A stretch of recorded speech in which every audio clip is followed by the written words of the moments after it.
Everyone assumed Liam was struggling. It was an easy assumption to make. He drove a 10-year-old pickup truck with a dent in the bumper. He wore flannel shirts stained with grease, and he had calloused hands that looked like they'd seen a lifetime of hard labor. To the outside world, Liam was just a quiet, blue-collar guy trying to scrape by. But to his fiancée Sarah's family, Liam was a mistake, a stain on their reputation that needed to be scrubbed away. Sarah's mother, Brenda, was the kind of woman who wore designer logos so big they could be seen from space, despite having maxed out every credit card she owned. She believed that appearance was everything. And in her eyes, Liam's appearance was an embarrassment. The tension had been building for months, but it reached a boiling point the week before the engagement party. Brenda had insisted on hosting the dinner at the Gilded Oak, the most exclusive, impossible-to-get-into restaurant in the city. A steak there cost more than Liam's monthly rent. Or at least, that's what Brenda loudly whispered to her friends. "I don't know how you expect to pay for your half of the wedding," Liam, Brenda sniffed one afternoon, sitting in Sarah's living room, sipping tea like she was royalty. "I certainly hope you aren't expecting Sarah's father and me to foot the bill for your inadequacy." Liam, sitting on the edge of the sofa, just smiled politely. "Don't worry about the costs, Brenda. I got some savings. I'll handle the venue and the catering." Brenda let out a sharp, mocking laugh. "You? Handle the catering? Please. I don't want my guests eating hot dogs and boxed mac and cheese. We have standards, Liam. Sarah deserves a man who can provide, not a mechanic who comes home smelling like motor oil." Sarah squeezed Liam's hand, her eyes pleading with him not to react. "Mom, stop. Liam works hard, and he owns his own shop. A garage, Sarah. He owns a dusty little garage," Brenda corrected with a sneer. "Meanwhile, my friend's son, Julian, just made partner at his law firm. Now, that is a provider." This was Brenda's favorite game, comparing Liam to successful men she wished Sarah was dating. But Liam never took the bait.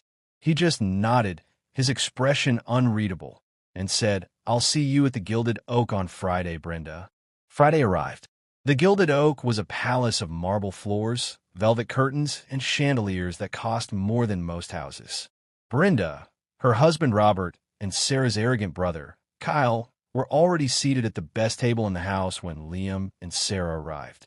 Liam was wearing a simple, off-the-rack suit.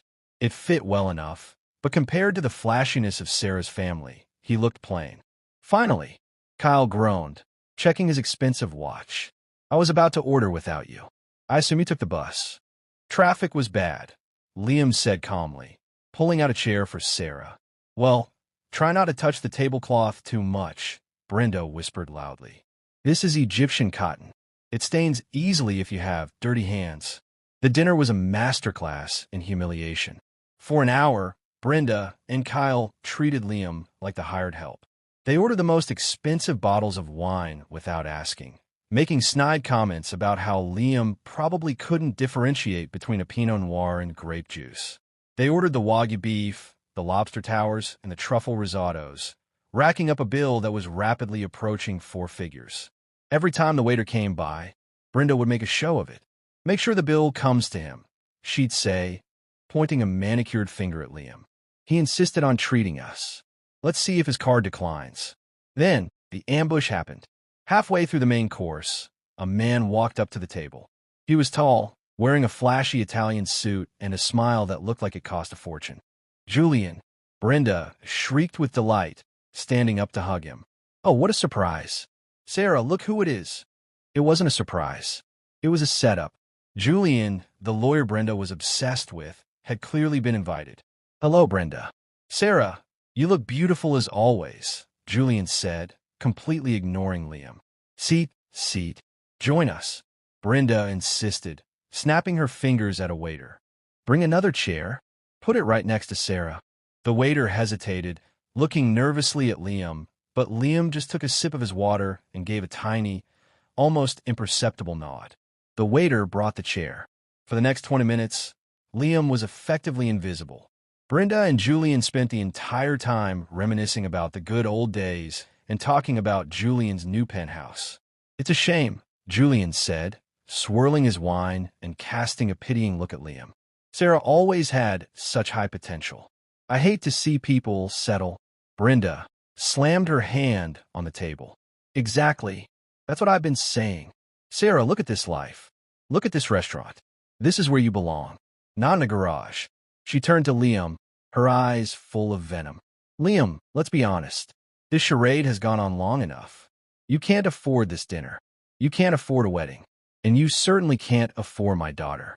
Do the right thing. Walk away and let the adults handle the bill. I'm sure Julian would be happy to take care of it. Sarah stood up, her face red with anger. Mom, that is enough. I am marrying Liam because I love him. I don't care about his money. But you should, Brenda yelled, causing the entire restaurant to go silent. Love doesn't pay the mortgage, Sarah. Look at him. He's a nobody. He's probably going to have to wash dishes just to pay for this wine. Liam slowly set his glass down. The clink of the glass against the table echoed in the silence. He didn't look angry. He looked bored. Are you finished, Brenda? Liam asked, his voice low but steady. Excuse me. Brenda gasped. I asked if you were finished insulting me, Liam said, leaning back in his chair. Because I have a few corrections to make. Corrections? Kyle laughed. What? Are you going to tell us you actually have $100 in your savings account? Liam ignored him and raised his hand. He didn't snap. He didn't wave. He just raised a single finger. Immediately, the general manager of the Gilded Oak, a stern man named Mr. Henderson who had been watching from the shadows, rushed over to the table. Brenda smirked, thinking Liam was about to be kicked out. Yes, Mr. Henderson, Brenda said haughtily. This man is bothering us. Please have him removed. Mr. Henderson didn't even look at Brenda. He walked straight to Liam and bowed his head slightly. Is everything to your satisfaction, sir? I apologize for the disturbance. Brenda's jaw dropped. Sir? Why are you calling him sir? Liam looked at Mr. Henderson. The food was excellent as always, James. But the company is lacking. I think we're done here. Of course, Mr. Vance, the manager replied. Vance? Julian, the lawyer, suddenly went pale. He looked at Liam with wide eyes. Wait, Liam Vance? As in, Vance Automotive and Hospitality? Liam finally looked at Julian. That's right. Although, I usually leave the hospitality side to my management teams. I prefer working in the garage. It keeps me grounded. Restoring vintage Ferraris is a lot more relaxing than dealing with people like this. The table went deadly silent. What are you talking about? Brenda stammered, looking between Julian and Liam. He's a mechanic. He's not just a mechanic, Brenda. Julian hissed, panic rising in his voice. Vance Automotive restores multi-million-dollar vintage cars for collectors. And Vance Hospitality, they own half the luxury venues in the city, including this one. Brenda turned to Liam, her face draining of color. You own the Gilded Oak? I bought the building 3 years ago, Liam said casually, checking his nails. And the one across the street. And the catering company you hired for the wedding, which, by the way, is now canceled. Canceled? Brenda squeaked. But we're family. No, Liam said, his voice turning ice cold. Sarah is my family. You are the people who have bullied her, belittled her, and disrespected me for years. I hid my success because I wanted to see if you were capable of treating a human being with decency, regardless of their bank account. You failed. Liam stood up and buttoned his jacket. He looked at the manager. James, comp the meal for myself and Sarah. As for the others, he looked down at Brenda, Robert, Kyle, and Julian. Bring them the bill. Full price, including the 3 bottles of vintage Cabernet they ordered. And add a 20% gratuity for the staff they were so rude to. You can't do that, Kyle shouted, standing up. Do you know who we are? Ido, Liam replied calmly. You're the guests who are now banned from all Vance Hospitality properties. That includes this restaurant, the hotel downtown, and the country club you play golf at, Robert.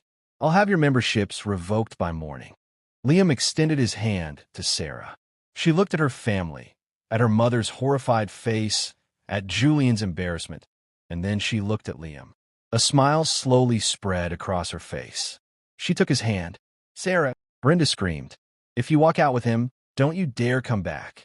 Sarah paused and looked back at her mother. Don't worry, Mom. I won't. I prefer eating with people who have standards. As Liam and Sarah walked out of the restaurant, the entire dining room watched in awe. Behind them, the chaos erupted as the waiter dropped a bill onto the table. $3,000? Brenda's shriek echoed through the hall. I don't have that kind of limit on my card. Liam didn't look back. He opened the door of his old, dented pickup truck for Sarah, helped her in, and drove away, leaving the rich family to figure out how to pay the price for their arrogance. What do you think? Did Liam go too far by banning them from everything, or did Brenda and her family get exactly what they deserved? Let us know in the comments below. And if you enjoyed this story of sweet justice, make sure to hit that like button and subscribe to Unmasked Reality for more stories where the truth finally comes out.